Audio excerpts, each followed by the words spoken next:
Keith Elbow. And you are? Waiting for someone. Waiting on someone like a friend? My man. Your man don't let you have nothing on the side? Nothing. You might want to rethink that. Can I have this dance? What? You said you love this song, right? You are crazy. Hey. You two have fun tonight? Always. You know I'm the fun one. So you say. Jordy, please tell your mom how much fun we had. It was great. It's just a figuring out phase, you know? You don't have to think about what could have been because you're already doing it. Still didn't get your name, though. Marilyn Monroe. So, Melanie, tell me what you know about love. Peace, what's good, tribe? Welcome to another episode of Young, Black, and Vegan Sunday Vibes Live. That was the trailer for my new film, Melanin Monroe, and I got a couple of screenings coming up. So if you're in Cali on October 10th, I have a screening at Cal State Fullerton at 5 p.m. in the Titan Theater. That's free. Show up, pop in, and then I will be in the Michaud Film Festival that's happening October 21st through the 27th, and you can get tickets. They're on sale now. The link is in the description below. So my next guest, I'm excited to have on the show. Somebody posted one of his videos like earlier this year, and like immediately I could tell it was somebody who really knew what they were talking about. And as I'm learning these different tools and modalities that are available, I just thought that it would be great to have him on to talk about astrology. And so some of you may follow him. If not, you definitely want to hit that subscribe button on his page. But let's welcome to the stage, the Peach Dealer. Thank you for having me. For sure, bro. How you doing today? I can't complain. It's a fine Sunday. You have your camera follows you, right? That's really awesome. Yeah, so it's just like a feature that's on this Osmo Pocket, so you can set it up as a webcam. It's a little bit better quality than just using the camera on the computer. So it's not a computer webcam. It's like an actual camera. Yeah, so it's the Osmo Pocket camera, which is pretty cool. So I'm in the process of getting rid of a lot of my bigger cameras since that's what I do professionally. And this literally fits in your pocket, shoots 4K video. Wow, that's awesome. Yeah, it's pretty dope. Okay, that's super awesome. Yeah. Yes. So, man, it's excited to dive in with you. I actually discovered you, Oyi, Seafood Oyi. Oh, no way. Shout out to him. That's a boss right there. Yeah. Yeah. So I met Oyi in January when I was in Bali. And so he just turned me on to a bunch of different things like Cards of Your Destiny. I don't know if you're familiar with that. Mm-hmm. He influenced me to buy the book, or he was one of those people who kind of pushed me to, but it's a really good book. It's a really good book. Yeah, so when I got back to Cali when I got back to the States, I was in Georgia, then I came to Cali, but I got the book in the process, and I really been studying that for the majority of this year. And so last year I got turned on to Gene Keys and human design, which I had Oyi on here a few weeks ago talking about human design. And what I'm finding is that all of these different things use astrology in one way or the other. And so I figured it would behoove me to learn more about astrology. And I've been just following your page for a few months now. And I'm a novice in astrology. So all the stuff is over my head. But the thing I appreciate about all of your videos is I always walk away with a sense that you are you want to leave people feeling inspired and encouraged, and giving them tools to keep pushing in this journey that we're on. So yeah, I appreciate that about the page, man. No problem, man. I appreciate y'all for tuning in. I think it's a very revolutionary and crucial time. If you look at how Ptolemy had innovated astrology around the time of the Babylonians, and you had the Dogons who were able to discern Uranus and Neptune without a telescope. And then you had the institution of the Roman Catholic Church, and the change of religion and dogmatic views, outlawing magic, outlawing practices, and then the scientific revolutions that turn magic and also these sciences to now pseudoscience, where they've always been a base around it. And I think it's such a beautiful period because if I wanted to become a lawyer right now, I have to take a bar exam. If I wanted to become a doctor, I have to take an exam and then do residency. Anyone can literally become an astrologer. Anyone can become a psychic. This field that we do is one of the most fraudulent fields outside of financial scams and whatnot. So to shout out to every one of you also who are out here, doing the work proper and not taking advantage of people. You will hear people piggyback hearsay from scientists and astrophysicists who have no experience reading natal charts and walk around with the confidence like they know they don't believe in astrology, when it's not some kind of spiritual thing that is going to help your spiritual path. It's strictly a math and it's a science. And I think we're a part of the generation, just like psychology was seen as pseudoscience, where this is going to gain a lot more credibility. And that's just the job we have here. Like this tool is so powerful in its ability to align you with the current happenings. So this is why, using this, I'm able to beat the news in certain cases, because the way society looks at things will always change, but the universe will always be constant. And Genesis 1:14-15, God had said, I had created the sun, the stars and the signs and the planets. Basically him telling you that astrology is good, in the sense where there's astrology in the way people try and debunk it, where it's like, you're a Scorpio, so you're probably extremely emotional, versus what God intended it as, looking at the stars for signs with the planets. And it's interesting how this was said in the very first chapter of the Old Testament, because then what do we have in the beginning of the New Testament with the three magi? They're looking up at the stars to give the Son of God gifts. So yeah, even the Bible, everything kind of suggests that, we're not supposed to worship transits and worship planets God created, but this is the way we're able to see the language of God itself, the universe. And we all have that ability to connect through that. And so through this, hopefully you won't need to pay psychics or readers to read your chart. You can develop that relationship. Yeah, so you said a lot, and I want to touch Right. on a lot of those topics. So when I was 19, that started the church chapter of my years, and so I was in church for a good portion of my life, going to Bible college, doing music. So I dropped 3 gospel albums, music videos. Nice. I was really in it, right? And I was listening to one of your videos, and you mentioned that you were on your way to become like a theologian. Yes. And so I know when I was in church, astrology, all of these things was something that was really shunned upon. It's like, oh, that's of the devil and this and that. And so, you kind of alluded to it, but can you break down like how astrology and spirituality, namely like Christianity, work in tandem, and that also dispel like any misnomers about it?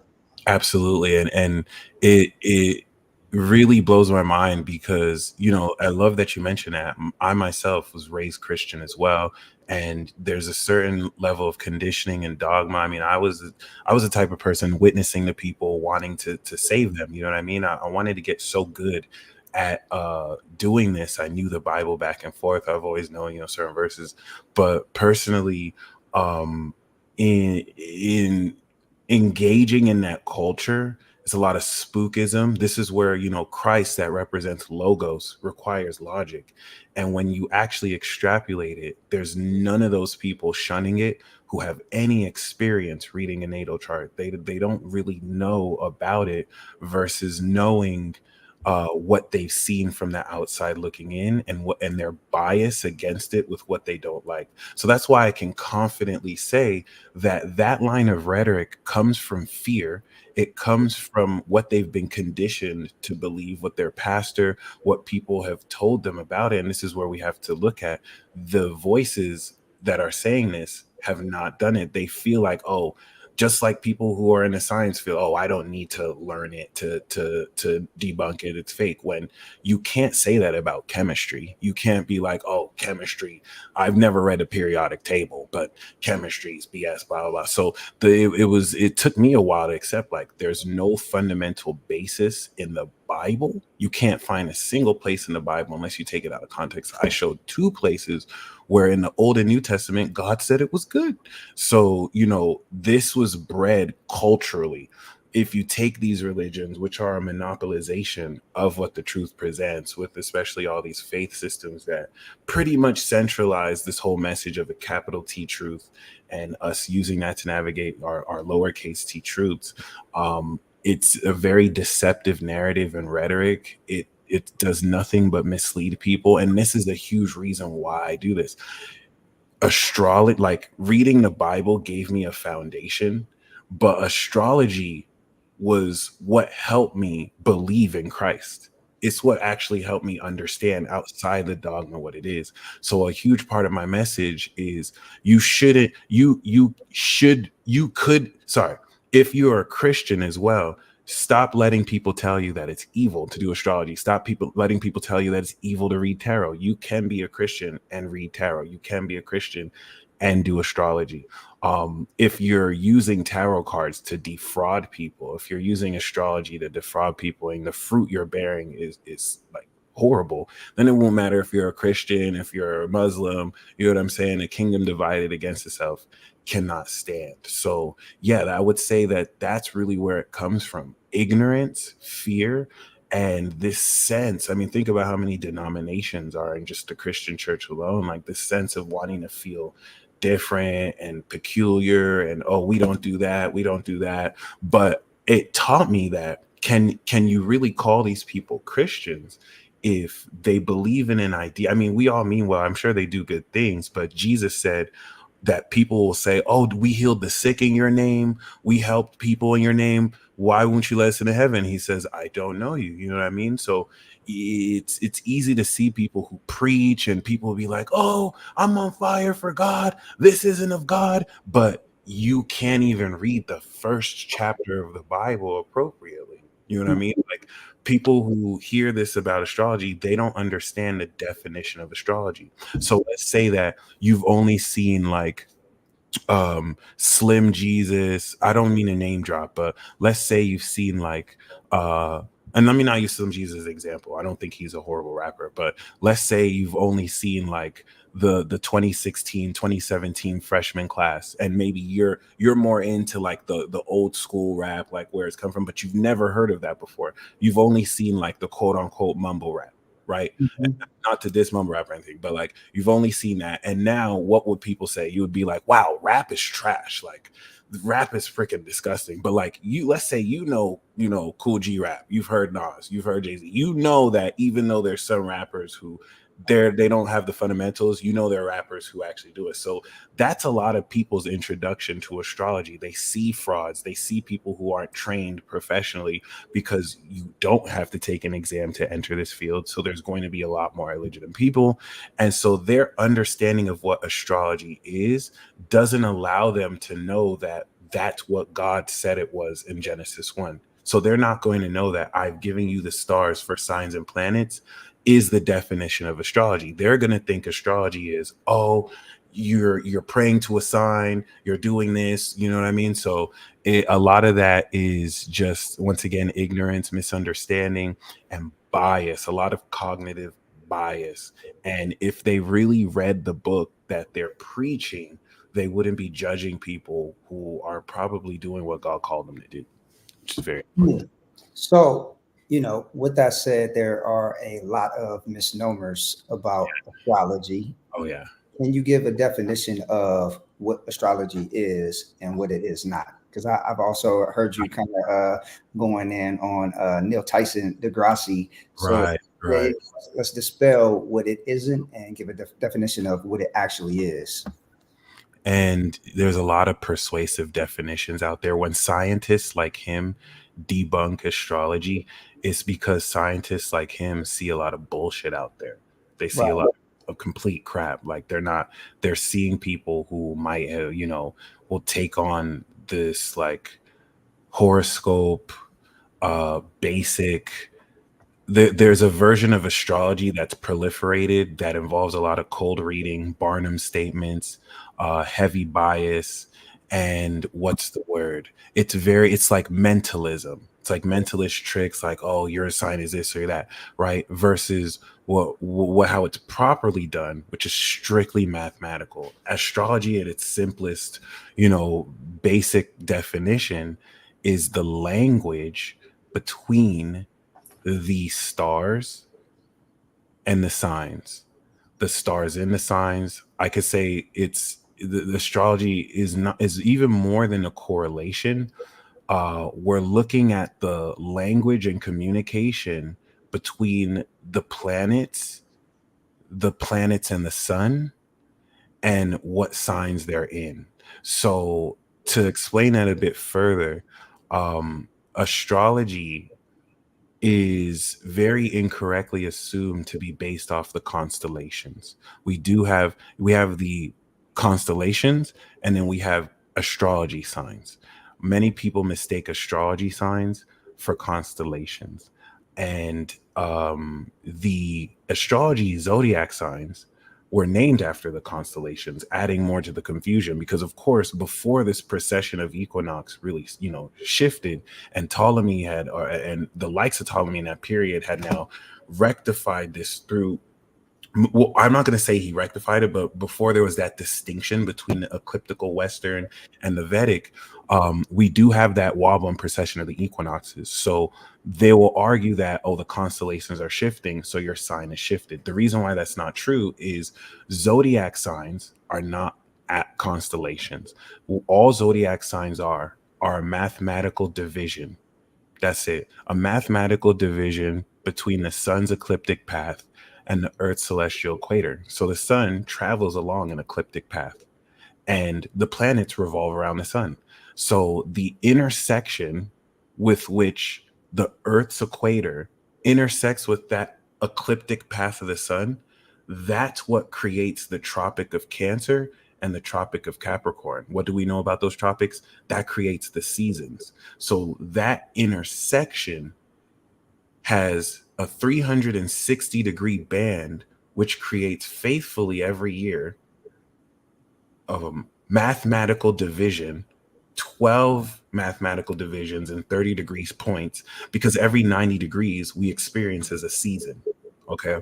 And so it's so interesting. Scientists have correlated the season you're born in affecting your temperament. So certain scientists will say that they've studied that if you're born in summer, your temperament is going to be different than if you were born in winter, which I mean is literally no different than saying if you were born in Leo season, your temperament is going to be different than you were born in Aquarius season.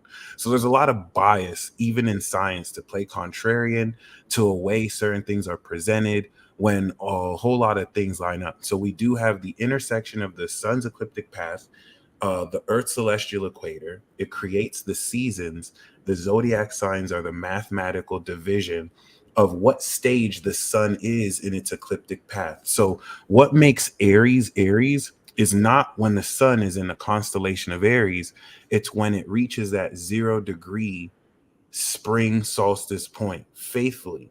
And we know that this is consistent because we've had spring around the same time every year. Maybe in another 100 years, it'll shift back a bit further, but we've pretty much effectively, like if we look at the 23 delineation, 0 degrees Aries now is based on like sidereal. It's going to be like, let's see, 6 degrees Pisces, like 23 degrees Taurus is going to be 0 Aries. So technically, well, yeah. So technically, we would have had spring start either in Taurus season or like earlier in March, but spring doesn't start earlier in March. So because we still have the consistency of the equinoxes and the solstices. So when the sun is 0 degrees Aries, that's Aries season, because what happens during that, we have equal day and we have equal night.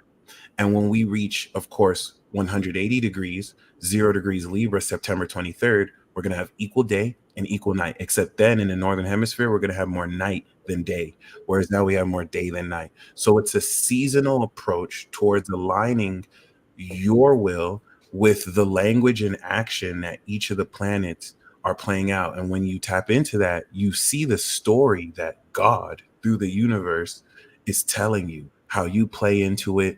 And yeah, it's a very beautiful thing. It's a very extraordinary thing. So let me ask you this. In a lot of these books like Destiny Cards, they talk about, things like reincarnation and your karmic debt, how many times we've been here. And so you subscribe to this notion that we chose all of the circumstances and relationships that are in our lives to teach us something. Because I've kind of been hearing, I don't know if you follow Sister Myra. Yeah. Yeah. No, no. Okay, yeah, she's super dope, like triple OG status. So I've been deep diving on her videos too. And so they talk about this notion that, we chose all of these circumstances and situations. So, even down to choosing like what houses our planets sit in. And, you talk about it tells the story of like God's plan for us. Can you kind of like break that down a little bit more? No, it's very true. And that's constantly humbled me a lot of when I was skeptical of these concepts, even the whole notion of meeting souls in a past life. Like I would have certain theories that I've read in articles and I've come up with that would be confirmed real time, like knowing someone's in your south node. And like I'll be thinking, wow, this means technically we knew each other. And then that person will say, I feel like we've known each other before without me saying anything, just weird stuff like that. As far as the story of your life, I'm going to say this again. Your natal chart and your progress chart is the story of your life. So the natal chart is like the book, and then the progress chart, every year you're born, every year you go through, the sun your chart moves a day. So the next year of your birthday, let's say you were 0 years old, your chart will move a day later, and your moon moves 1 degree every month. So basically, you can literally look at your progress chart and see what chapter you are on your life journey. When the progressed moon went exactly to the degree of my ninth house, and mind you, I'm looking at this after the fact, but when the progressed moved to my ninth house of higher education in my natal Capricorn, I went back to college. And I did, and during that period, I was dropping classes, taking classes. I didn't graduate until my progressed moon left my ninth house of higher education to the date. And it's very amazing because it'd be interesting if I read that and I'm like, oh, I want to make sure I graduate around this time. But like, this is just what naturally occurred. This is why I'm able to make very crazy accurate predictions or say what's going to happen, and then it'll look like I'm psychic, but it's just pure mathematics, which now implies that everything is already complete. And when law of assumption coaches tell you it's already done, you already have created it.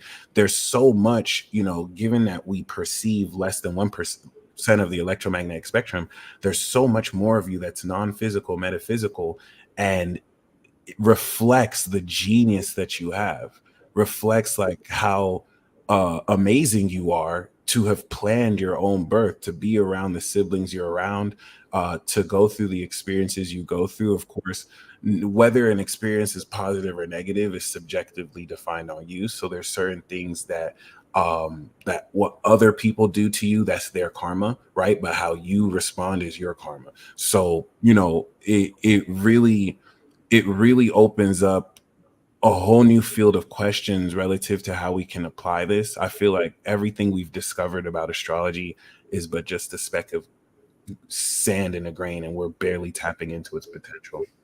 Yeah, I mean, I feel like that about just everything in general. It's one of those things, like the more you learn, the more you realize how much you just don't know. Yeah. It's kind of wild. And so, You talked about a natal chart.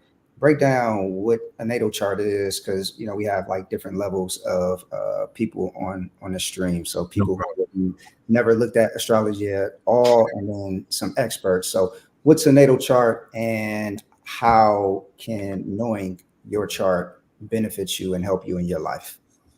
Let me see. All right, I'm gonna actually present mine. Okay. So here's an example of a natal chart right here. This is the holy grail, guys. The like, before I was, in the Myers-Briggs, and I was looking for a personality profiler, and it was really good, but it just wasn't complete, you know what I mean? And I like what Secret Balance said. Peace dealers readings are like fairy tales about you. And I don't really like to gas people up and just hype people up, but it's important that people know what, even if you see it as an idealized version, the truth about what you came here for. It's the greatest honor to be able to read your charts. And as you can see, this is the natal chart right here. So this represents the 12th dimensional landscape of your consciousness. These 12 zodiac signs represent at a given time where all these planets were. So the best way to think about this is a natal chart. You see how my sun is in Gemini? I am not a Gemini. And it's even in my first house. So I do identify a lot with this angelic Christ consciousness, but I'm not just a zodiac sign. I'm Michael, right? A good way to look at signs is like what team you play for. So I was born representing the 1990 Geminis. It's like the Chicago Bulls team, but instead of the 86 team, it's the 90s. I was born with a whole bunch of Geminis during here. By the time it was 91, the 91 Geminis team was born. So you can look at that as a sun sign version, but to be more holistic, all these planets represent an integrative whole of your being. So you in your physical body have organs, and those organs make up a system. Well, these planets are all organs. They're organs of your consciousness that represent different facets expressed through the representation of these planets. And now this natal chart will show me how I beamed in here, like what signature and quality I came through here, and moving forward to progress with, which tells a whole host of information. So the planets are going to be the actors, you know what I mean? They're definitely going to represent the drivers of each facet. The sun being your consciousness, Mercury being your brain, Venus being your heart, Mars being your desire, the moon being your soul, subconscious, and then Saturn, Jupiter, the social, the outer planets representing more generational and social cultural themes, but also your connection through them. So then the zodiac sign is going to represent the archetype and the flavor of these planets. Let's say you have Venus there. Is it in Sagittarius? Is it a more spicy, passionate flavor of heart? Or is it a more dry, grounded, slower, but stronger, processing or heart here? And this is what kind of makes it fun. This is what kind of helps me see how much people are working with, and how uniquely everyone is, even if someone was born with the same sun sign. It also it reveals ignorance in people who say, well, astrology can't be real, because if there's two identical twins, how come they don't have the exact same personality? And once again, that's a very ignorant, persuasive definition. That's not even how astrology is supposed to work. There's this very big misconception that the archetypes prescribed to a sign, you have to fit in that box, when there is an infinite amount of ways one person can express everything. So whereas there will be idiosyncrasies that are similar, the whole notion that, everything has to be the same will never be true, because even if that person was born even a second off, that's still a world of difference. So relative to that, the zodiac signs let you know the nature and the archetype of the planets that are represented. And so if the signs are what, and the houses are how, or if the planets are what and the signs are how, the houses are where.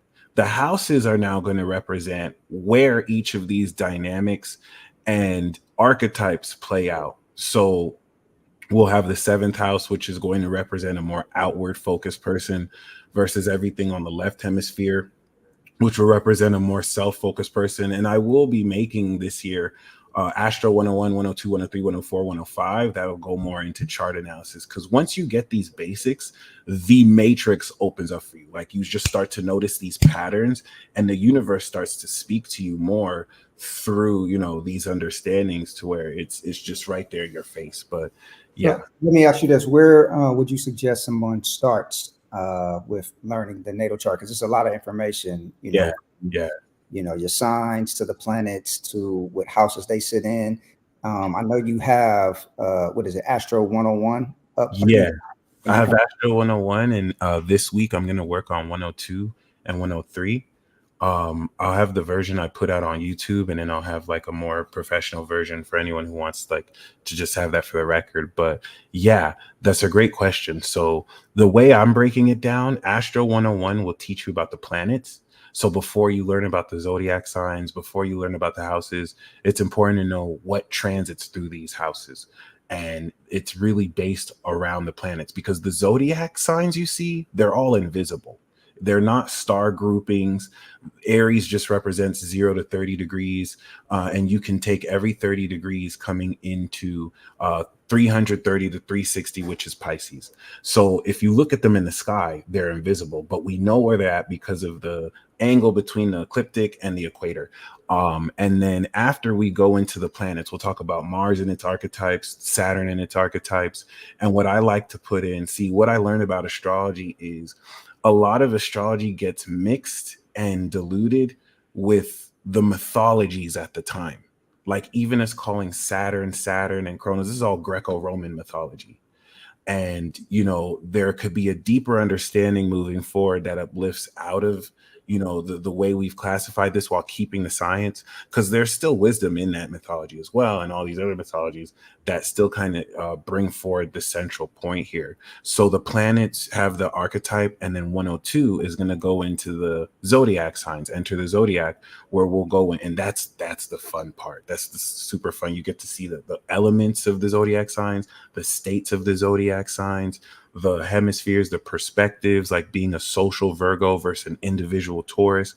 A classic example of that, people make fun of DJ Academics for being inside, but Joe Budden is social. He's doing podcasts out with people. That's because Taurus is the individual boss, and he's the homebody Taurus, the Cancer moon Taurus. Joe Budden is the natural individual social master. So he's solo dolo, goes out and, you know, connects with his cast. So in knowing these, it makes so much sense as to why people behave the way they do. It helps you honor who that person is. And the zodiac sign gives you an idea of the nature of how those planets express themselves into. Does the planet like to express themselves in this sign versus another sign?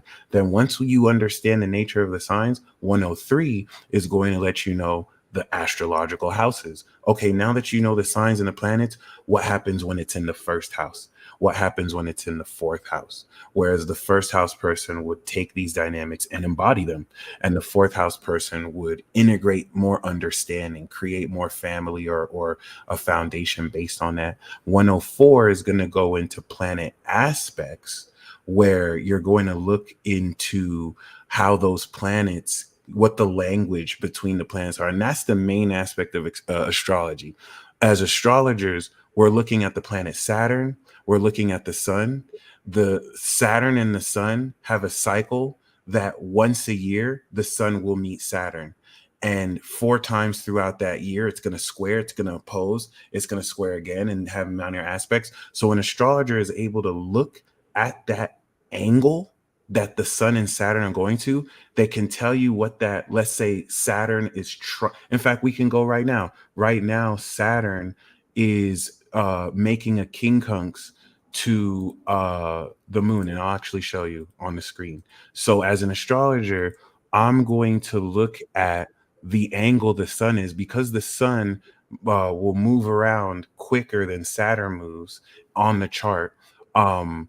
We know that the sun right now, tomorrow, well, let's say it was a week ago, so that's 150 degrees, right? 150 plus another 6 is going to be 159 degrees. The sun is making a 159-degree angle from Saturn right now. 159-degree angle is in between 150 and 180, where we can see Venus. So Venus at some point was 0 degrees. It was conjunct Saturn. So now that Venus is opposite 180, as an astrologer, I know, oh, we're harvesting the cycle that we had before when it was in Pisces. The sun is getting ready to integrate at that 150 to 180-degree angle everything we activated in March. We're now understanding how to perform this on stage, our beliefs, where now I know Pisces represents beliefs. I know Leo is performance, and I'm going to be using keywords to help you construct it. And that's the best part of it. A course like this isn't how to believe in astrology, it's how to speak astrology.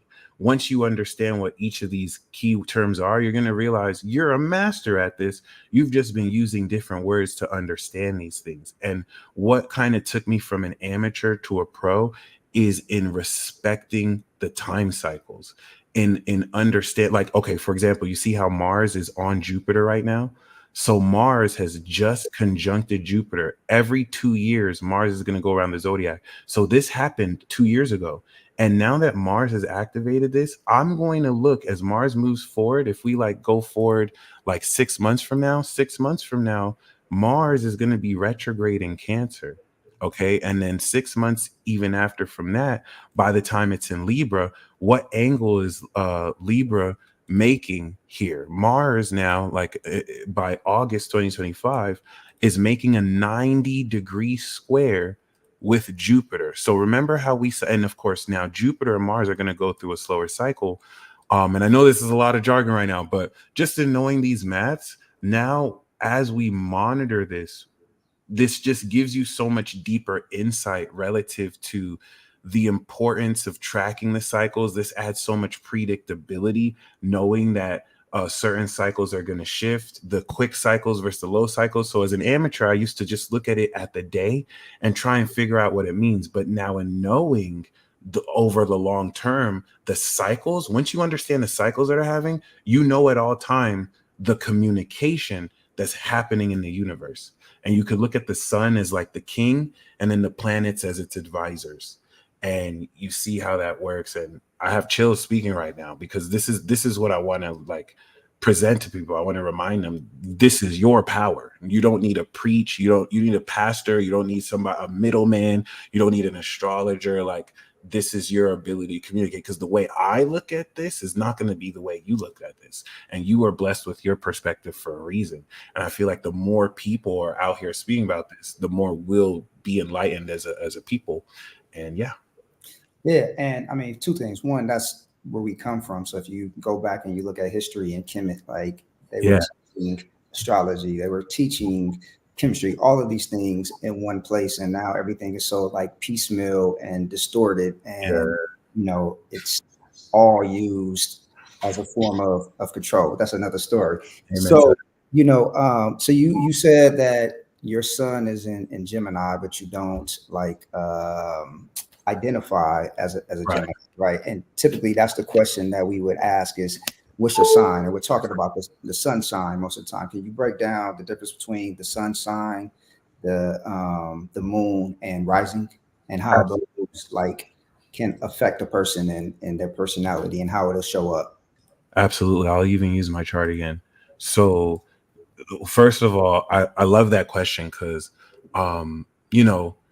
you aren't a zodiac sign.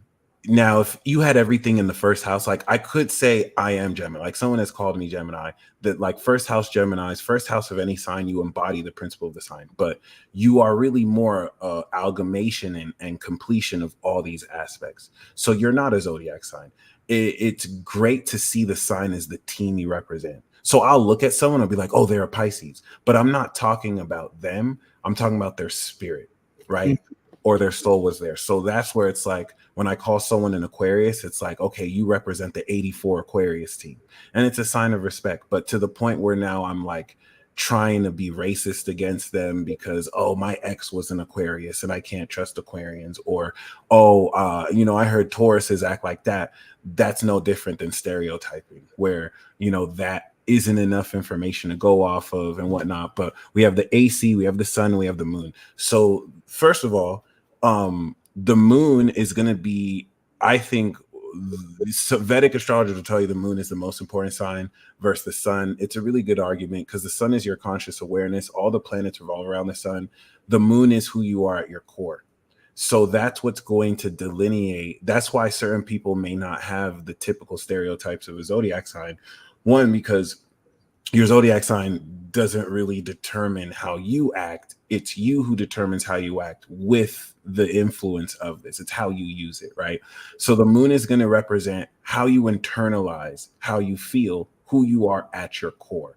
If you have outer planets, if you have any planets on your sun, on your moon, on your rising, that's a God construct. So Kanye said he was God. He said Chris Brown is a God. He has the god Hades on his moon in Scorpio, Chris Brown. Kanye West has the king of the gods, Jupiter, on his sun. God constructs are actually not the most uncommon, and it really speaks a lot to now how you directly align or imbued, energy, power, magic from these lowercase g gods that we call the planets, that we call the asteroids and whatnot, relative to how we all align in the one mind and body of God. So the nature of where the sun is, where the rising is, where the moon is, will tell you so much about what you have to know, even if just the basics. Like when I see someone with their moon, rising, sun in Leo, Virgo, Libra, Scorpio, I know that person's social. They could be introverted, but they're still social. They very much so integrate. Versus it's common to see antisocials or people who may not go out that much or still go out, but like to be in, with Cancer, with Taurus, with Aries, without any social planets. And it's something that I look forward to case studying because it'd be easy to prove, like very much so immediately. Not that like one group doesn't go out and the other group does, but it helps you archetypalize a person's character near immediately. The moon is going to be the most important to me. That's why I always say, do you know your moon sign? And it's so very important to know your moon sign. There are people who've never read their chart, but they're so in tune with themselves and they know their moon sign, even if they haven't checked it. But I just discovered mine earlier this year. And so, when someone would ask me, I would always say, yo, I'm an Aries, because, that's my sun sign. And some people have said they get like Pisces, which is interesting because my mom and sister are both Pisces. So I grew up in the house with them. And Pisces is actually my moon sign and rising is Taurus. Your moon is Pisces? Yeah. So you're the legendary warrior. That's amazing. And I love that you have the I am, which is so Aries. Aries is I am. So we're both Taurus risings, which means we're both natural royalty. The Taurus rising woman is the natural queen. Taurus rising man is the natural king. These are the self-made kings. It's the first entry of royalty, the first fixed sign. But seeing that your sun is in Aries, and then your moon probably makes a legendary signature, that's a lot of 12th house like nature in a way. So you actually fulfill an exalted legendary role that may lend you to, I don't mean to read you right now, but may lend you to be misunderstood in that you're able to kind of perceive and see facets of people's identities other people wouldn't see, the hidden spots of people's natures, the unconscious habits of people's natures. So much with that signature that adds to its legendary quality. But as a Pisces moon, right, the Cap moon, the Aqua moon, the Pisces moon are the last three moon signs. Those moon signs are the elite souls. All right. They represent the collective. If you have moon in Sag, Cap, Aqua, Pisces, you have a collective soul. If you have the sun there, you have a collective spirit. If you have your rising there, you have an elite personality. So it's, Pisces moons are definitely now at the top of this ability to sense. And so then your sun sign is going to be the expression of how you take what you feel inside and then evoke it. So Pisces moon means that you're magic. Your soul is made of divine magic, and you have the ability to, through extrasensory perception, receive information that is unseen. and then your Aries sun is going to instinctually act off on it.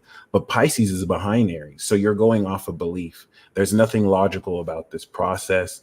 It's something that you're going to feel move forward instinctually, and then the Taurus rising is going to be the strength to stand on that, which is really dope.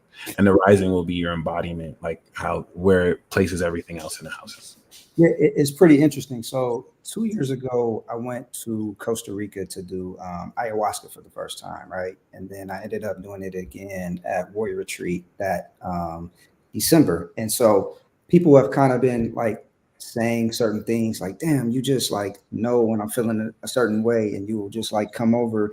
And so I'm doing it. It's not like a conscious thing. It's just like happening, but it's a lot of confirmations that things like that are happening. And so, you know, since then I've done ayahuasca again a few more times, and I feel like I'm kind of tapping into this, you know, power, for lack of a better term. Which, watching your videos, you talk about powers and these supernatural abilities and everything that are awakening in us. Can you break down what exactly that means, to have these like supernatural abilities and powers, and how that plays a part in like our lives going forward?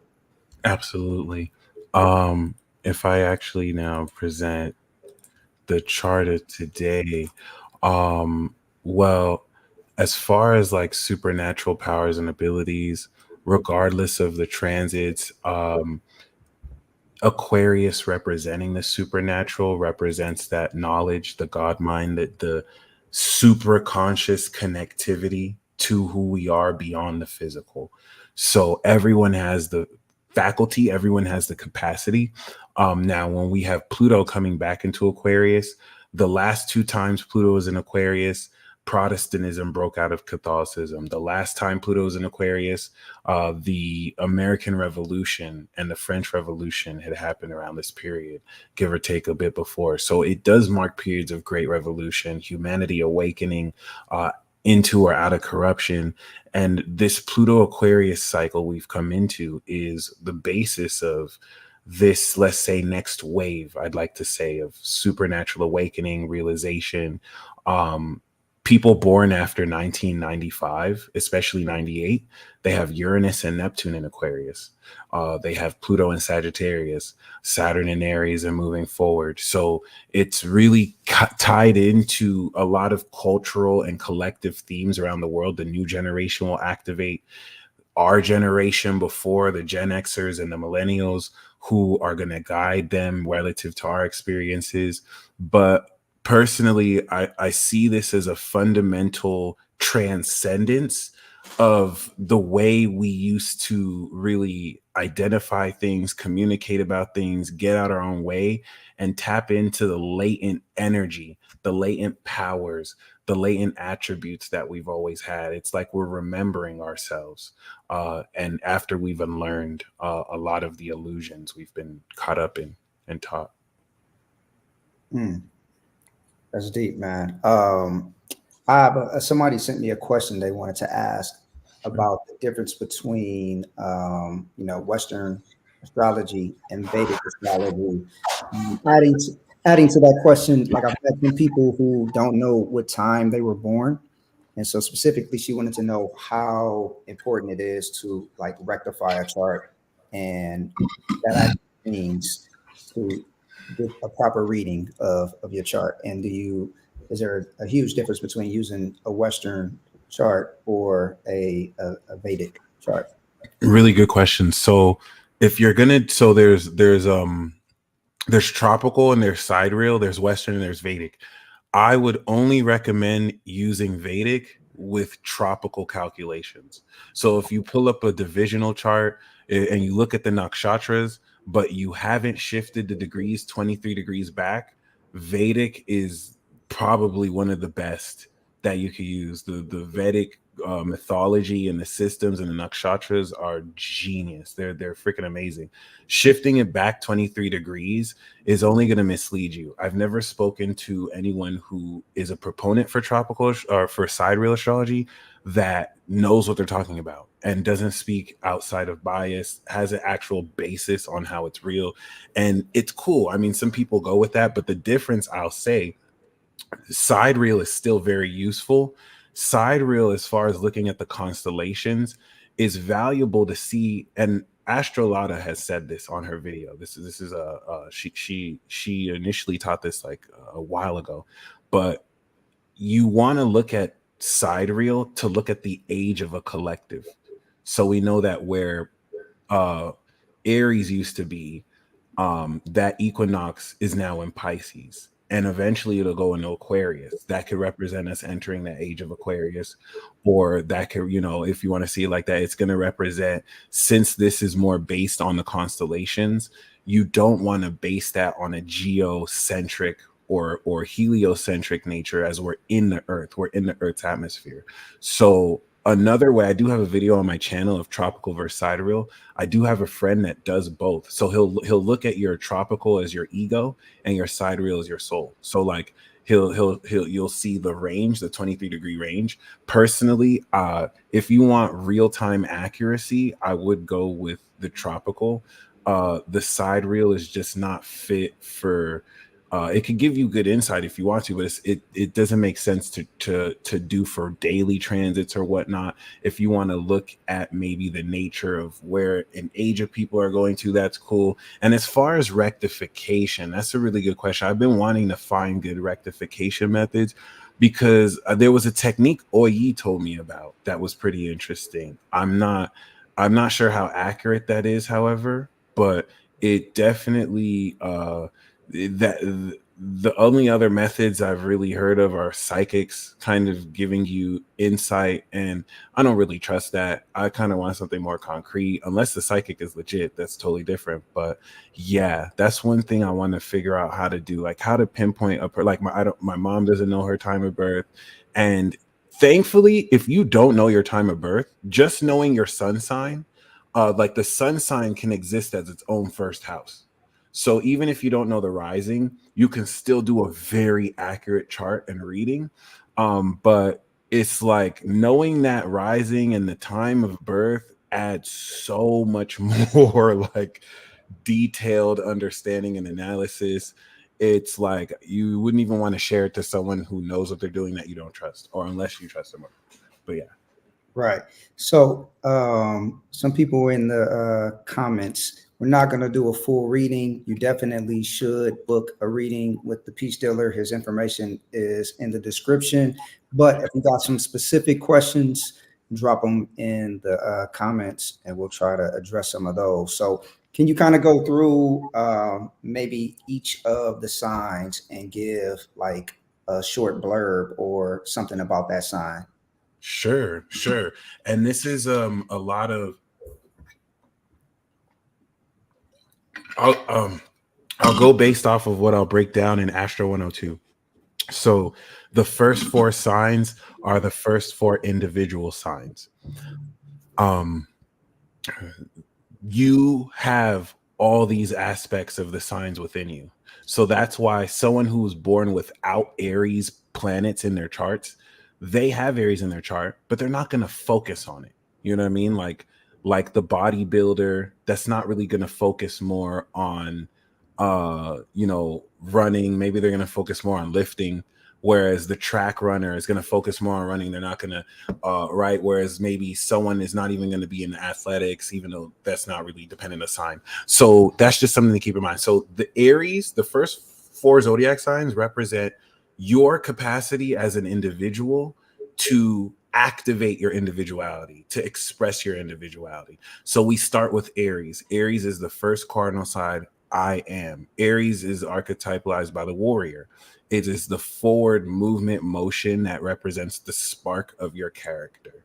And then we have Taurus. Taurus is going to be the second individual sign. I have. It develops from 2 to 5 and it represents your value. All right. So, of course, Aries took the grapes and then Taurus took it and made fine wine with it. So Taurus represents our quality, because if you are something, you have a value, you have a worth, you have possessions, you have, right? So whereas Aries is going to represent raw power, Taurus is going to represent physical strength. Then you have the third individual sign, which is the first air sign, Gemini, I think. Everyone has the capacity to think. And this now represents, as an extension of who you are, the thoughts associated with your character. And they're going to be influenced by the quality of your values in Taurus, how valuable what you're saying is. This mutable sign opens up possibilities, and it allows us to play with ideas and to voice our skills through the third house. Then we have the fourth individual and final individual sign, Cancer. That's the first four elements: fire, earth, air, and water. We're going to see this repeat 2 more times. Okay. So Cancer is the final individual sign. After we know who we are, what we have, what we think, now we start to integrate, because you have the first 4 signs and then the next 4 signs, and then you have the first 3 signs of activation, and then the next 3 signs of activation, which is Cancer, Leo, Virgo. So in that Cancer, Leo, Virgo, Cancer is the individual sign, and then Leo, Virgo are the social signs. But this is the summer season. So Cancer is special in that it is the last individual sign, but it's also the first sign to integrate. So Aries, Taurus, and Gemini activate your individuality. Then we start to integrate it, the square to Aries. How do I feel about that? Right? I'm now understanding, relative to the first 3, how I feel, my home, where do I feel comfortable around? How, if Aries is your first name, Cancer is going to be your surname, your family name.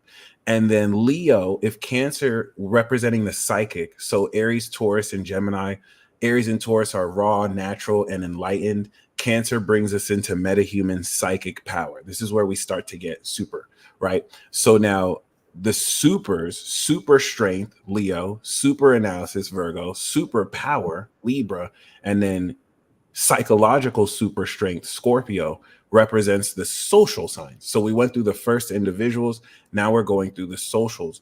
Leo represents high school, age 12 to 20, whereas Cancer is going to be 9 to 12. Gemini is going to be like 5 to 7. Aries is going to be like 0 to 2. So now Leo's very interesting. Leo's the courageous lion. Cancer represents, of course, you at home, but Leo represents the first time in your development as a child where you build an identity outside your parents, because you're going to school and you're developing more of who you are. So this represents the performer on stage, the social king, right? The lead role, the sun king, the king and queen of light, right? Leo is the first point of integration where if I'm performing on stage, I'm taking my Aries, who I am, what my quality, what I have, my ideas, Gemini, and what I feel, and I'm expressing that. That now becomes your talent, your 5th house, or Leo, the quality of your talent, your heart. And then we had the first 5 there. What's the 6th sign? Virgo. Now, Virgo is very crucial because this 6th sign, if you think there's really only 6 signs, the other 6 signs are completions and oppositions of the first 6, which reflect them. But regardless, this Virgo point is where we take everything we are, have, think, and feel, and then love in Leo, and then we put it all together. Virgo asks Leo, okay, that was a good performance, but can you do that every day on a 60-day tour? Can you keep that consistency and mastery like Kobe in the gym? So the earth sign, social earth, which is going to represent analysis, Virgo now being the critic, Virgo now representing 22 to like 35 years of age, where now we're out of school and we're learning to pick up a trade. We're learning to work, be a part of society, our community. That's going to represent, of course, analysis. If Gemini is thoughts, Virgo is analysis. Virgo is now a much mature consciousness. So people were wondering, damn, how come Kobe looked 30 when he was in high school? That's because most Virgos as a kid are already consciously in their late 20s and 30s, like Aquarians who are children who are already consciously, older. You with your moon in Pisces, you probably have always felt like an old soul, which I like about our archetypes because we have youthful spirits, but very old souls. Yeah, Interesting. Funny because my email used to be old soul KT. Oh, no. This is like from, a kid. Hilarious. As a kid, damn, that's amazing. That's freaking amazing. So far we have the first 6 by Virgo. This represents the integration of your personality through your habits. So Aries, Taurus, and Gemini activates your attitude, your mindset. Cancer, Leo, and Virgo integrates that into habits, right? And this is where if you have poor habits, they're going to reflect poorly in your relationships. That's where we segue to the last 6 zodiac signs. Whereas Leo is super strength of courage and heart, and Libra is super magic. It's super analysis, being able to critically analyze details so that you can take the thoughts individually that are said, and then you're arguing with other people to sharpen those thoughts and glean out what's real. Then you have the debate, Libra, the debater. The Libra is now going to represent 35 to 44. This is where now from Leo, where we had ragers and parties, we have more mature outings. People are starting to get married. They're going to focus more on partnerships or coming to their second marriage. And Libra is now a superpower. It took me 30 years to realize this. Libra is social acuity. If Gemini is the smartest, Libra is the most intelligent, because Gemini can come up with ideas so easily, but Libra will apply those ideas. They're going to figure out, they're going to calculate the equation in their head and figure it out on the spot and apply that information. So Libra is literally the next stage evolution of Gemini, the way that Virgo is the next stage evolution of Taurus, the way that Leo is the next stage evolution of Aries. Libra now represents the integrated and performance of the idea. So if Virgo is where you practice, Libra is the presentation, the artist. And now this is opposite Aries of I am. Libra is now going to be focused on us. It's going to be focused on how do I take who I am and balance it through connecting with you, because now this represents legal issues, agreements. Legal issues always happen between you and another person. So Libra is the balance with which we have to put everything in check. If the individual in Aries just goes unrestricted, it's going to affect other people. So now law checks and balances have to be put in order to have that. And who enforces the Libra law? Capricorn. Order. So Libra's law, Capricorn is order. Aries is authenticity, and Cancer is sincerity. So after Libra, which is your interpersonal relationship ability, whether you have Libra there or not, empty is cool, filled is cool. This is going to represent superpowers of balance, social acuity, telepathy, being able to just psychoanalyze people's characters. Libra people are some of the most intelligent people, if we go by that. Then Scorpio, the coldest sign in the zodiac, Scorpio is now purity. Cancer's holiness as psychic power now comes into psychoanalysis. Virgo of analysis becomes Scorpio of psychoanalysis. And Scorpio, since Taurus represents your own value, Scorpio represents trust, hence sex and death.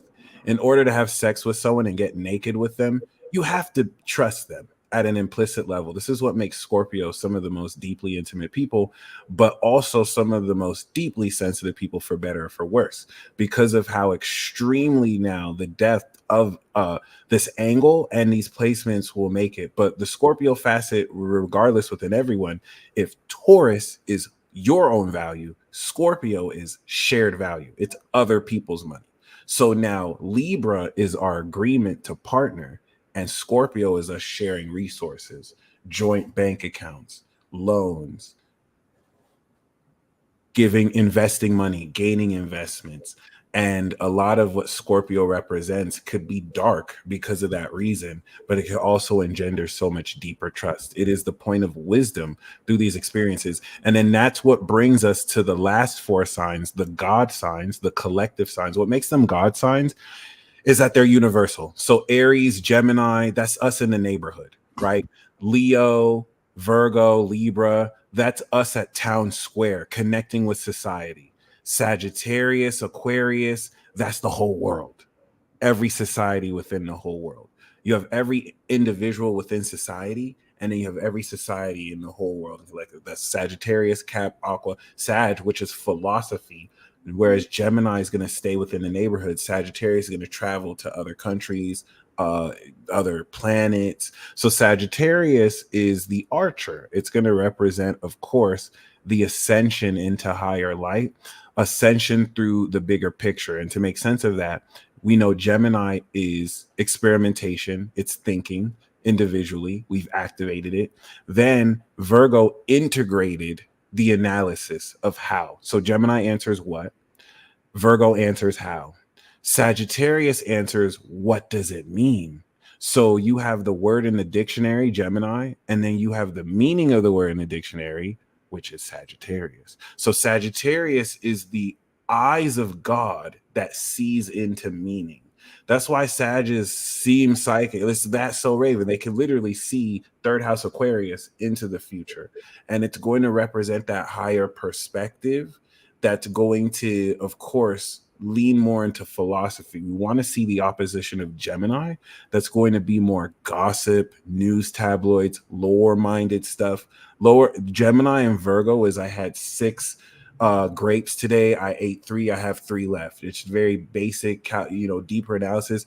Sag and Pisces are going to be bigger questions like why do grapes exist? What are the meaning of grapes? And that's why they're the best finessers, because they can sell you a dream and they can just create a narrative out of anything, but they can also expose this in other people as well and point people to the light. Then you have the last 3 zodiac signs, the elites. Capricorn is going to be that point of order. And that's where every zodiac sign has a central position, as it is a facet of your own being.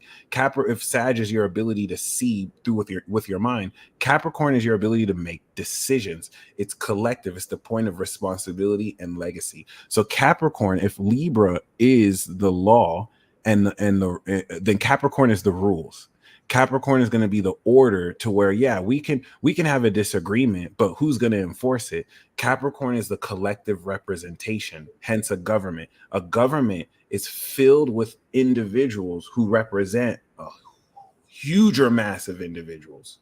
And that's where through, this theme of integrity and organization, the corporate top of the mountain and top of the ladder represents these very serious decisions. Opposite Cancer at home, where we're emotional, where we're we just got off of work. Where do we go? We go home, where we're allowed to cry, where we're allowed to feel emotions, but we're not doing that at work, where we need to be serious, need to put our emotions behind us. So it's interesting to see that dynamic. Then we have Aquarius, which is going to represent the universe. Aquarius is your knowledge. So Aquarius is this sense of belonging coming at the end of the zodiac that ties the knowledge of everything together. But also now at this stage, if Gemini activates and Virgo integrates, Libra, Scorpio, and Sag harvest. Okay. And then Cap, Aqua, and Pisces complete the cycle. And then we come back to Aries and plant seeds again. So Aquarius is going to be Aquarius and Pisces. Those 2 are different because those 2 are out of this world. Aqua is out of this world. Capricorn is going to represent the extent of the material.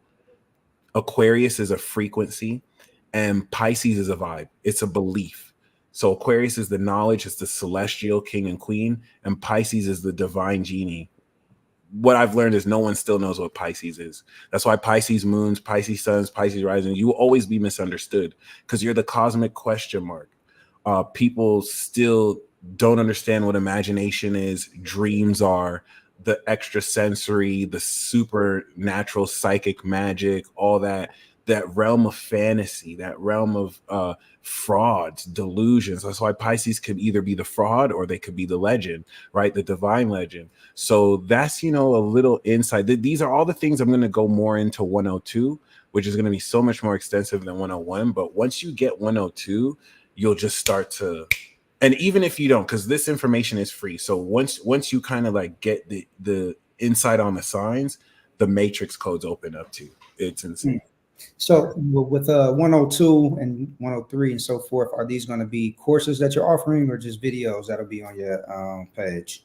Yeah. So the whole goal of my YouTube channel is to offer, freely available advice. We're starting with astrology, then we'll go with tarot, numerology, and human design. But, I'm finally ready to teach you astrology. So I will have a free YouTube version that will go over the concepts. And then I will have like a cheap, $9.99 at most like 20, $24.99 courses that will kind of just it'll just be a more concise and go more in depth into information, if how to kind of put those concepts together if you want more information, but there'll be both versions for whoever. And yeah, I'm going to work on the course next week, starting tomorrow. So it should be ready in a week and a half, if not 2 weeks. Dope, man. I'm looking forward to diving into that content when it drops. We got some questions. If you have some questions, drop it in the chat. So Vibrant Hugh says, can you tell me anything about Taurus Sun, Sag Moon, and Cancer Rising? Okay, beautiful. So Sagittarius moon means that you have an ascended soul, which is a God soul. It's one of the 4 God souls, versus the God construct souls. Taurus sun means you have the spirit of the producer, so you're a boss. And then Cancer rising is what I like to call either the priest or the high priestess. So Cancer rising represents a very holy and sincere individual. And when I say holy and sincere, I'm speaking idealized, because I mean, of course, you have people who have these signs who are probably evil, probably very horrible, but we're looking as far as the archetype of what that's meant to represent. Cancer rising gives a very sincere individual, and Sag moon Taurus sun would be you're the ascended producer. So your spirit helps you be aware of what's valuable, but your moon in Sagittarius gives you an ascended understanding to see into the meaning of the value you produce. So it gives you a Scorpio signature, and you're able to see who to trust. Like the Sag moon will really show more who you're dealing with, given the angle it faces towards others. And it helps you see in an instant how valuable people are or not. And it looks like your son's in the 11th house. So now that's like the famous producer. Even if you're not necessarily famous, you are someone who's going to produce places of belonging for people. And we do see sun in Cancer, moon in Scorpio, Leo rising. The moon in Scorpio, sun in Cancer is super fucking psychic. This is pure holy power. So now Cancer sun is already very psychic. It's the spiritual power of the psyche, but the moon in Scorpio enables you to feel so deeply and gain a very psychological, psychoanalytical understanding of the emotions you're aware of that no one can lie to you. And I bet you that people don't know that you can feel what they're feeling real time, because you in the 12th house, you're a queen. Leo rising means you're a queen. So in the 12th house, you have this veiled sense of emotions where, or of being aware of emotions where you can feel them very deeply, but people may think you're delusional or try and gaslight the fuck out of you because maybe you're a bit on point. Not to say that you may not be irrational sometimes, but yeah, very, very powerful. Do you think? All right, I got one for you. How does understanding your North Node and South Node help with identifying your life's purpose? Ooh, I have chills with that. That's one thing that's always blown my mind too. The South Node is needed to succeed in your North Node. You'll hear people say, oh, don't focus too much on the South Node. And it's true, because you can get stuck there. But in order to fulfill your North Node mission, which will always be a challenge, you have to take the attributes of the South Node. What I noticed is that every time the moon or certain planets transit my nodes, I'll be at a performance. I'll be watching a hip hop show, or I'll be doing something that's a lot, right? And that'll remind me, this is what I'm meant to do. Or I'll be performing. I'll be doing astrology, and it's very interesting to see. It's not like I'm looking for the correlation, but nodal contexts directly connect you to what you're meant to do for your destiny. And it's a really great understanding to be aligned with what you're meant to do, to be encouraged. The whole purpose of the North Node is to challenge you to do what might not be the most comfortable for you. So it is going to be a point of difficulty, but with the greatest reward. And yeah. So let me ask you this, like with that, with like the North Node is there to challenge you. Do you know what that challenge is based off where it sits as far as what house it's in, or? Absolutely. Like, for example, my North Node, it falls in my 9th house in Aquarius. So 9th house is teaching, Aquarius is the stars. I'm literally destined to teach astrology. It's connected to my MC. So this is part of what I'm known for. There's a wide variety. So it doesn't, I also studied electrical engineering. So this could also be, so it's not really just one thing. It gives you a broad range based on the archetype of everything you put in. That's another thing I want to teach, where sometimes we try and cookie cutter this thing where it's like, oh, it's an aqua, so it can only be this, this, and this. And the way I like to look at it is, let's say the MC is your career, right? So, oh, if my MC is in Capricorn, does that mean I'll be a doctor? When really what that means is you'll have all sorts of doctors, but the MC they have will let you know how of a doctor are there. So that the doctor with their MC in Capricorn is going to be more strict, more organized. The doctor with their MC in Leo is going to be a lot more passionate. You're going to be seen more performative. So it allows you to maintain this variety, but see the flavor of how it plays through, instead of saying, oh, it has to be this and this has to be this, which is common misconception. So like my North Node is in Cancer in the 3rd house. Oh, okay. So what I learned about, as a Taurus rising, so what I learned about North Node in the 3rd, and please tell me if this resonates with you. I learned that North Node in the 3rd is destined to speak up. Like they're challenged to say the things they may not even feel like saying. And in Cancer 3rd house is emotional intelligence.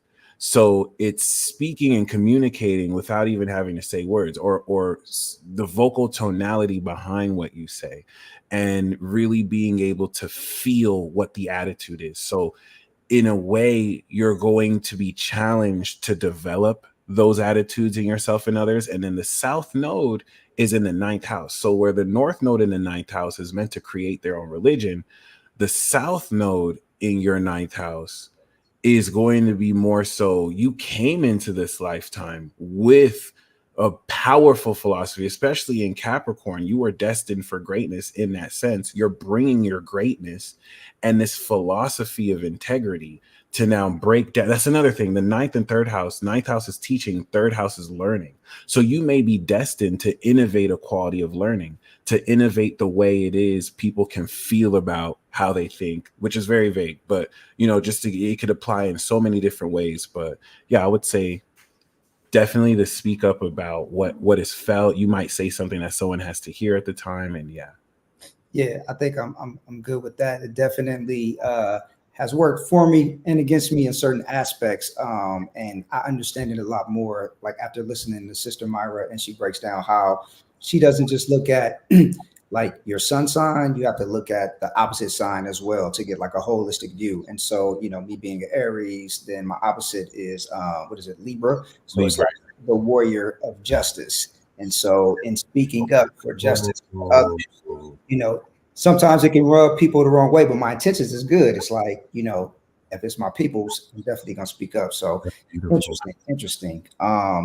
Yeah, I don't know, how are you on time? We can take a couple of more questions. that's cool. Okay, cool. Let's see. Dreaded stars, Sun in Virgo, Taurus, Moon rising. So Joe Budden has a Taurus moon, Virgo sun. Who else has that? It's actually a really the moon is exalted in Taurus. So the reason why that's a dope one, Taurus rising means natural king or queen, natural royalty. And as natural royalty, the moon on the rising gives you the high priestess archetype. Moon on the rising means that you're a vessel, an instrument of you're an instrument of your own soul, and you're a vessel of your own, natural quality. So it means your soul is on your sleeve, or your heart's on your sleeve. You're very receptive to quality and value. Your sun's going to be in the 5th house. So when it comes to creativity, you're a perfectionist, and you're very masterful. In that, a 5th house Aries or a 5th house Leo just wants to have fun. They want to feel more of the passion. 5th house Virgo means it has to be on point. You're going to really take a lot more time in construction because you're the producer. Taurus rising means you are the producer, natural royalty. That is your title. So the Virgo sun is going to extend the analytical awareness relative to their ability to criticize. Like, you never want to debate a Virgo. They're too nice. But the Taurus moon understands the values with which they're drawing from. So unlike other Virgos, they're not going to be as unstable or as sensitive because they have a strong physical strength and core with which can lend into how much more creatively you'll analyze as a master of magic too. Yeah. The natural master of consciousness. And then, do you think Scorpio sun, Aries moon, Gemini rising is conflicting? That's a really good question, because you do have, like in the case for the person before, that flows very well. Like the Taurus is going to aid a lot the Virgo, right? They're both earth elements. Scorpio and Aries is conflicting. Like, as someone with a Cap moon and an Aries sun, and I would say your Pisces moon can conflict with your Aries sun as well, where one wants to move forward, the other, is going to feel I can only imagine. But the Aries moon is very instinctual, and the Scorpio sun is very intense and very extreme. So when they work well together, you're like a nuclear. Like you're very dangerous and not to mess with. Gemini rising means you're an angel, by the way. So the Aries moon means you're the original pure royal. All right. The original wisdom. Aries moon, Scorpio sun is original wisdom as an embodiment of truth. So Candace, the lady who I did 2 seasons of the Midheaven podcast, she's an Aries moon, Scorpio sun. Y'all are the most raw Scorpios, because you're able to still be aware of the depth of emotion and wisdom while still having that instinctual raw core. So you're like a stepper. You're like, you'll cut someone on the inside, but you're still very, compassionate and extreme and intense, while having the Gemini rising that's going to give you an enlightened personality, which is really nice. All right, Nikki D, is the purpose of the natal chart to work with it or transcend it? No, that's a really good question, because what you see people do with natal charts is fall into patterns, blame stuff on it, kind of deify it more, when it's really just a roadmap. So by working with it, that's how you transcend it. The natal chart is really showing you the map guide. It's letting you know what chapters are going to come through. And by working with these and overcoming the challenges that come through, and that's why I kind of brought out the cycles, because when you know that we're on this part of the cycle, you can maximize it. And now you are actively co-creating with the universe. But at the same time, it's not to the point where, I always have to look at my chart and I can't do anything without looking at my chart. Like I've spoken to so many people who've never read their natal chart, but they're so aligned with what they're doing. They're literally in alignment with what's happening in their chart. And to me, that person is speaking astrology, even though they don't even know what astrology is. Yeah. So in that, I was just having a conversation with someone the other day, and we were just talking about, like all of this stuff being written already, right? Right. And we're just kind of like actors in this play that has been written, and we really just have control over how we respond to things. So, when you see somebody who has never read their natal chart and they're like living by it, it's kind of wild, that we still know the script, even though we've never read the script. And I love that you said actors, because that's what I've been coming to really recognize as well. It does play out like a movie, and I've been able to identify who main characters are. I see Aries, Leo, Sag as main characters. Libra's a main character. Aries is usually typecast as the villain. Leo is usually the lead role, right? Aries is going to be Anakin, and Leo is going to be Luke Skywalker. But Aries can also be the hero that's the designated villain. The Aries is either going to be like the anti-hero or the traditional villain, or you know what I mean? And then Sagittarius is going to be the wild card. Libra is always going to be the supporting character to Leo, if you think Dirk to King Von. Gemini is usually going to be comic relief. And then Taurus is the producer, Capricorn is the director, Virgo's the critic, Scorpio's the ticket master that gets you in the door, Cancer is the makeup artist, and Pisces is the audience. Nice. Yeah. It's funny about the villain. So, I make films or whatever. Shout out to Marilyn Monroe. Make sure you get tickets for that. But in a good film, there are no true like heroes and villains. Like nobody's completely evil or completely good. And so, if you see a film like Joker, villain, but Exactly. it's a film where you can understand the psychology behind him and Right. why he does the things he does, and you can empathize with that character. So Aries as a villain, interesting. Especially you got to put it in context now too, where a lot of the planets are coming back around Aries. So the traditional Aries villain archetype is now the hero. It's now what we need. And this is what will flip the story or the head on the context. And you're producing Melanin Monroe, right? Yeah, so I wrote it, directed it, and starred in it. So you're Taurus rising producer. I love it. That's beautiful. So we'll go through like two more, and then yeah, I want to be respectful of your time, but man, I definitely would. Once I really dive in and I learn even more about astrology, I feel like I can have a more intelligent I feel conversation you. and questions. But this was definitely good. So let's see, let's get two good ones. Let me see how you feel about this question. Oh, that's a really good one. What asteroids do you think are most important? My knowledge of asteroids is very small. So I'm going to do like the ones I know pretty well, but like there's so many asteroids. Like that, I realized late in the game that like I at first thought, oh, this is drunk. Like this is just, they're not really that important, especially because most of these asteroids are just named like randomly, you know what I mean? Kind of like the planets.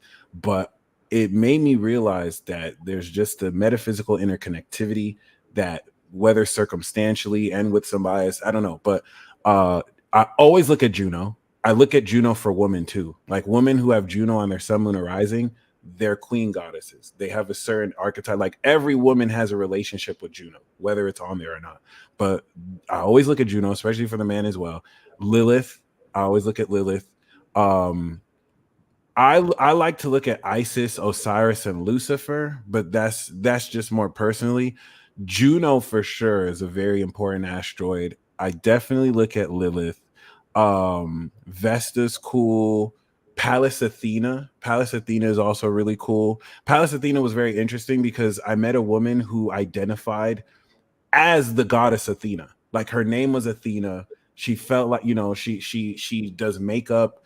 And then I did her chart and she has the goddess Athena right on her sun. Like she really was goddess Athena. You know what I mean? So, when you learn certain constructs like this, what that taught me is like we look at gods or these beings as individuals like us versus emanations of higher consciousnesses that have different avatars that express themselves in different ways. And yeah. All right, bet. I'll give you a choice on the last question. I'll read you a couple. C. Norwood says, "Hi, I'm 13, a Pisces sun, Cancer moon, Taurus rising, and my parents are Cancer suns. Mom is a Taurus moon, dad is a Cat moon." Wow. So both of their parents have their sun on their moon. And a Pisces born at 13, I believe that means you probably have Neptune at the end of Aquarius or on your Pisces sun. So Cancer moon, Pisces sun means you're the holy ascended master. You're the holy genie. This is holy divinity as a Taurus rising. His dad has an elite soul, and both of their parents have the sun on the moon, which means he understands them and they see into who he is. But it's interesting knowing he's 13 because he represents that next generation that's going to lead and awaken these, the supernatural understanding, these, especially as a Pisces. So he has or she has, sorry, it's good to know it's a she too, having the Cancer moon and the Pisces sun, because that allows her to tap into these feminine energies so much deeper. I can imagine how psychic you are, and you do represent with that Piscean awareness. Those of you who have Pisces moon and Pisces, unlike me at Gemini, who sees the initial what, you guys have the final perspective. So you answer the question why. And yeah, Pisces is going to be very sensitive, but you're also very psychic. You're going to know why people are feeling what they're feeling. And as a Taurus rising, that enables you as natural queen to ground all of that. You're going to be the friend people believe in, and you're going to have the psychic understanding and soul to hear what people feel directly. You're going to spook people out as to why you know what they're about to say and why they feel what they feel. Because at 13 years old with that type of energy, you're probably like scary psychic, which would be very interesting. Shout out to your parents. Nice. Yo, peace, Diller. Appreciate your time. It's in the description, but how can people connect with you, get a reading, anything you want to promote? Yeah, no problem. I do have my website down below, so you can schedule a consultation.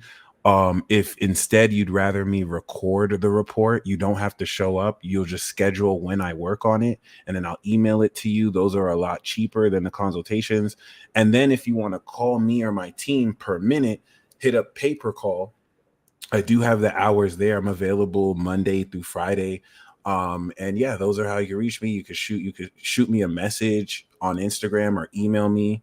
I'm at the Peace Dealer on Instagram. The Peace Dealer at gmail.com is my email. If you have any questions, you want to talk, that's cool. If you ever want a discount, holler at me. And yes, I'm definitely inviting you on my channel as well. Do a piece. Oh man, let's do it. And please let me know when you finish that next series of Yeah. Astro 102. I definitely want to promote that and dive in. And I'll be hitting you up soon because I for sure want to get a reading of my chart where you can really like go in on it. So yo, it's been another Sunday Vibes Live. Again, my film Melanin Monroe. I have 2 screenings coming up in October. On October 10th, I'll be at Cal State Fullerton. It's free to come out. 5:30 p.m. Sorry, 5 p.m. Pull up, and then I'll be in the Michaud Film Festival that's happening October 21st through the 27th.